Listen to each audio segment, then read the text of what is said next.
Hey, lovelies. Just had an amazing weekend and hope your week is starting off well. So, over the week, I made an anniversary post of my fitness journey, and I want to say a very big thank you to every one of you for your likes, your comments, your calls, your texts, those that sent me messages in my DMs in disbelief. Yeah, I appreciate all of you. It means a lot to me. It means I'm heard and I'm seen, and I'm grateful for your kind gestures.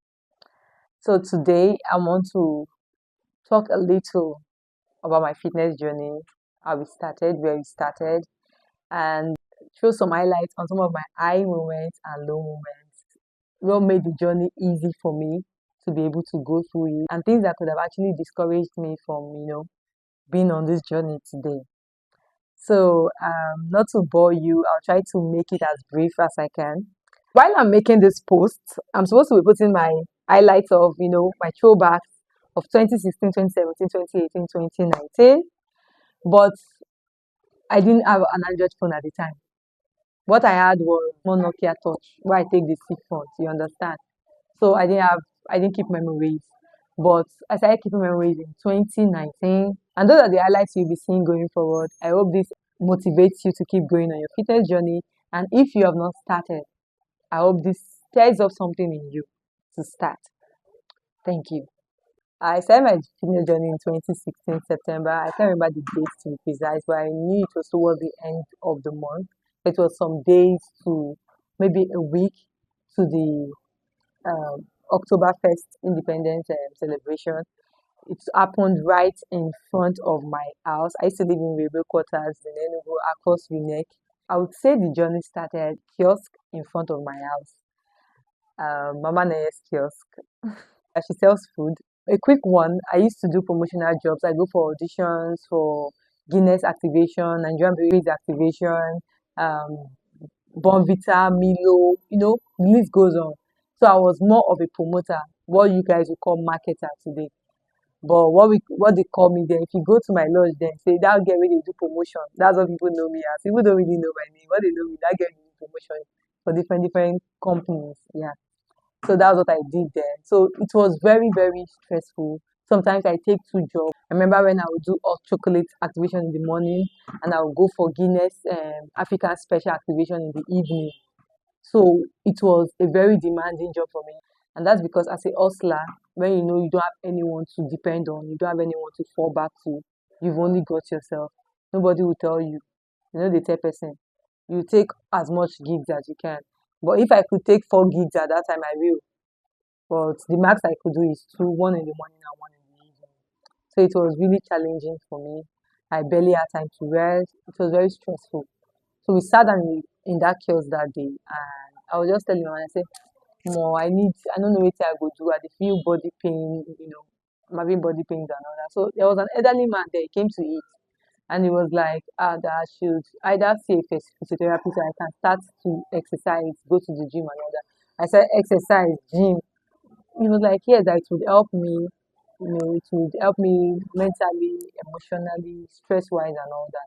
Now, to cut the long story short, he gave me the address of the gym. Those who are familiar with Enugu, Agbani Road, Royal Palace Hotel. That is where the gym is. So I went there that morning. The Nigerian girl mentality now. My mindset is that the man was going to pay for me. But I'm grateful that he didn't pay for me that day. Because if he did, probably I would not be on this journey today. Because he wouldn't want to keep paying, and because I don't know, I'm just saying that I might just be used to him paying somebody paying for me, and I will see that as something too much for me to do. But I'm grateful he didn't make that payment that day. So I met Coach Obun. He gave me the breakdown of the payment, 500 naira daily as at that time, and 5K for monthly, 3K for 2 weeks. And then I checked it. I said the worst thing to do is to pay for monthly. But that time I don't get the money. As a hustler, any money that is coming in, you already has where it's going. In short, as the money is coming in, things that would bills that would take up the money, they're already staring at you in the face. So I didn't have any extra money kept somewhere. But that first day, I paid the 500 naira and I loved it. Even though I got home very sore that day. The first highlight is the monetary part. You see it. Another highlight, that soreness I experienced the next day from that first day was enough to discourage me not to go again. But thanks to Coach Obum, he called me on the phone and was like, man, I'm so sore that I'm even thinking to go buy pain relief medication to help relieve the pain. So he told me, he said, do not take any medication. Just rest. Tomorrow come again. When you exercise, the soreness will go. And I'm like, are you sure? Are you serious? He said, yes. So, and I'm this kind of person, I I know how to take instructions, especially when you say it is good for me. So I took it in good faith, even though I was in severe pain. And voila, the next day I went, and that was how the journey started. So you see, Coach Obun being there for me, you know, to guide me on the newly started journey. That was a very high moment for me. Another highlight, one of the low moments was now the funding to continue paying. I could not afford it on the long run. But Coach Obun would tell me, come, when you have money, you pay. I don't know why he had so much faith in me because I could come and after 1 month I can decide not to come again and I will not pay him the money. You understand? But that gesture kept me going. And when I had money, I paid. So another highlight again at my gym wears. I'm an adventurous person by nature. So I love to look good, to try new things, to you know, cut long story short, I didn't have gym wears. So what I did was I went to Okrika section in Ogbete Market. Those of you that are familiar with Enugu, I went there, I picked some okay wears, and hmm, the rest is history.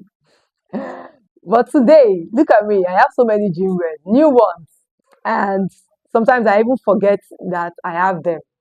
Then I go through my wardrobe and I have not worn this gym wear in a long while, then I bring it out and I wear it. Another highlight, fast forward to 2017, I took a full-time job in Nigerian Breweries as a DC clerk.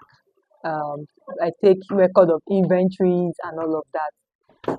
And I got admission with National Open University. So now it's two things. I'm schooling and working full-time. And I used to be a very conk church goer at the time. So what I do is I could not make it to the gym. So I'll wake up as early as 4 something a.m. I'll take a walk, I'll jog from that Nkpokiti bus stop round Presidential Road back to Nkpokiti. And when I get home, I'll freshen up and then head straight to Covenant of Prayer, which starts by 6 a.m. and ends by 7. And from there, I'll go to work. And that was the routine. And I did not visit a gym throughout from that 2017 to 2018. Fast forward to 2019, I moved back to Lagos from Enugu, and I didn't see a gym around my house, but I kept doing my thing until 2020 after lockdown. When I came back from school, I met a friend, and he took me to one gym in Abulegba, and that was how I started my gym life again. So now you see the point. My journey started in 2016, but it was not a gym journey also.